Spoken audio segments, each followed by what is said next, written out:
As Fifth Gear viewers, you're an esteemed company, because we know that right now, sat at home in front of the telly, are various millionaire car collectors who every once in a while pick up the phone and invite us round for a cup of tea. The story starts with the Koenigsegg CCR. It costs £380,000 and it'll do 242 miles an hour.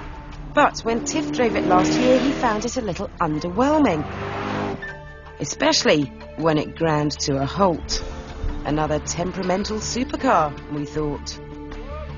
Peter Saywell thought this bit of bad luck was the exception rather than the rule, and he's got a better idea than most because he actually owns two of these super rare Koenigsegg's. He owns a company which supplies spare parts to the aviation industry, and he agreed to let us into his garage and reveal the inside story on what it's really like owning two of the fastest cars in the world. What drove me to buying a Koenigsegg was basically its looks.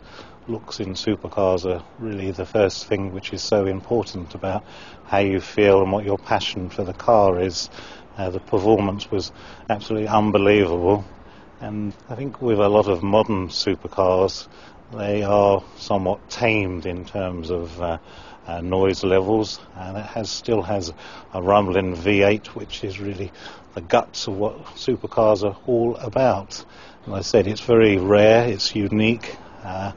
Many people can go and buy a Porsche or a Ferrari or a Lamborghini, but Koenigseggs are made to order and very, very special. Occasionally, Peter's cars have needed a bit of factory support, which is only a phone call away. I can remember one particular instance in France when we did have a problem and we were by the roadside, and a quick phone call to the factory, and within half an hour we were back on the road. Other problems which we've had, I hasten to add, have not been great, but they do fly their technicians over to come and sort the car out, which again, the car is off the road for a very, very limited period.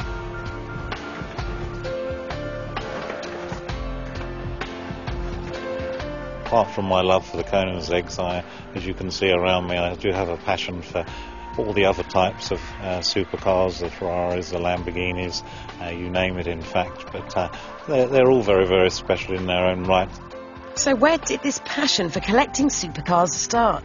Probably about 20 years ago, when I was running around in a Lotus Esprit in those days, and like all youngsters then, I had a craving to own a Lamborghini, and at that particular time the model that was current was the Countach. So I ended up going to a local showroom to buy such an animal, and in the same showroom was Data Master Pantera, which I'd never heard of in those days. A real butch-looking car, unbelievable performance compared to even today's cars. So Peter bought both. They were to be the start of his collection of supercars. What more can I say? The F40, one of the few cars which is actually appreciated in value over the years, a real collector's piece, 0 to 60 in about 3.7, which sort of going on from 16 years ago is still incredibly fast, and a lot of the cars in here would still not match it. The CLK DTM AMG, car built purposely to drive around the track, and that's been around the track a few times at Goodwood. Really hangs on to the road, just like going around on rails. Puts everything else to shame, to be honest. Incredible to drive, wonderful smooth gear change, a sheer delight. Somewhat rare, they only made 100 of them. The full GT, what more can you say? Modern day Pantera, wonderful looking car, unbelievable performance yet again.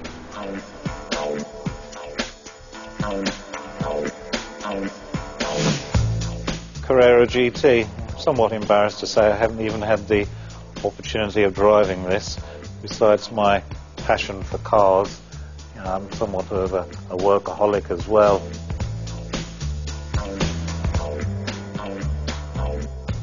Zonda F, incredible car, incredible company. Mr. Pagani himself, who I dealt with during the purchase of the car, nothing was too much trouble. And the day when it was finally handed over, a very special treat was put together for us. We had classical music, my favourite, The entire workforce was out there with the car when it was handed over to me. Champagne was flowing. Just really a special day. After a long, hard week, come home, get a bottle of wine and just walk out round here and walk around the cars and enjoy the shapes of them, the colours.